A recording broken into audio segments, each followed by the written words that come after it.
Hey, another week, another update. This week we're going to talk about ergonomics of the 80HE, but first, a little progression update. So I've not received the shifted arrow key samples yet. It's a little bit too early in the week when I'm doing this recording. I do expect it still this week, and then we'll have that updated next week. However, we've been working on a wrist vest for the 80HE and also the travel case for the 80HE. And the wrist vest is going to have a special, different design from our standard wrist vest. Will fit a little bit more of the 80HE and will be a separate product.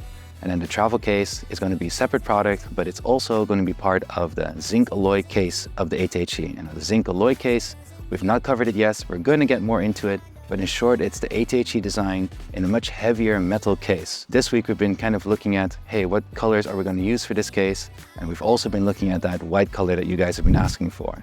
Next week is going to be Lunar New Year, and we're going to have that slower progression.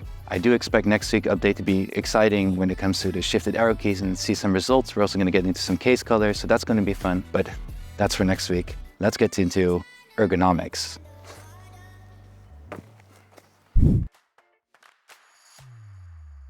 Ergonomics. Now, ergonomics is a big topic. You have different keyboards, different layouts, but we just need to make sure about one thing. This is a gaming keyboard. You need longer gaming sessions. That means that we need to make sure you don't fatigue too fast by minimizing the strain you get on your hands. And we do that by 3 rules. We want to make sure that the keyboard is as low as possible with the least amount of angle. And we want to also make sure that the front side of the keyboard is below 30 millimeter, including OEM profile keycaps.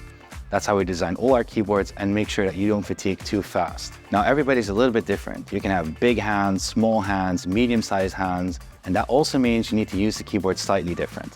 And we made sure that you can exchange the feet of the 80HE so you can change it in different degree angles. The standard one is 2.8 degree, which is for bigger, longer fingers or bigger hands.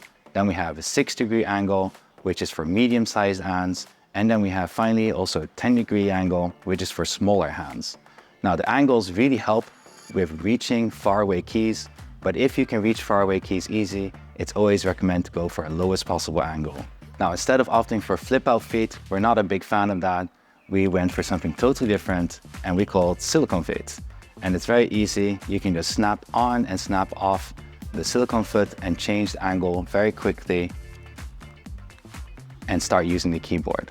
Now, if you do want to opt for a wrist vest, which is great, but make sure to use the lowest possible angle because a wrist vest heightens the whole hand and makes it easier to reach the keys, and in that way can make it more comfortable. Otherwise, I would recommend to try not using a wrist vest. That's it for today. Until the next one. Bye-bye.